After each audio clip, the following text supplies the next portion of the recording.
ஒண்டர்லால space கன்னு ஒன்று இருந்துச்சுங்க. நானும் நம்பி உக்காந்தேன், என்னடா ஆயிட போகுது அப்படின்னு சொல்லிட்டு. ஆரம்பத்தில் இந்த கப்பல் ரைட்லாம் போகும்ல, சும்மா இப்படி இப்படி ஆடிட்டு இருக்கல ஊஞ்சல் மாதிரி, அந்த மாதிரி தான் போகும்னு நினைச்சிட்டு உட்காந்துட்டு இருந்தேன். போக போக கொஞ்சம் ஸ்பீடு ஏறிச்சு, பரவாயில்ல ஒன்றும் பிரச்சனை இல்லை. பார்த்தா கடைசியாக தூக்கிட்டு போயிட்டு தலைக்கீழ நிற்க வச்சிட்டானுங்க. நான் லபோ லபோன்னு கத்தினுக்கிறேன், டே பாவிங்களா தயவு செஞ்சு நான் இறக்கி விட்டுருண்டா டே கடவுளே அப்படின்னா. அப்போதான் என்ன நினைச்சானுங்கன்னு தெரியல, விட்டு கரன்னு சுத்த ஆரம்பிச்சிட்டானுங்க.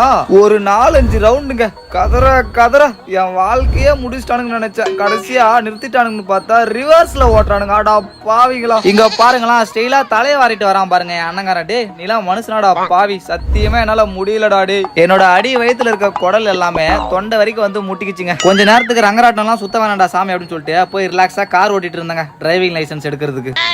நரேஷுக்கு இப்போதைக்கு ஒரு 10 நிமிஷம் மட்டும் தான் ரெஸ்ட், அதுக்கப்புறம் திரும்பவும் களத்துல இறங்குறேன்.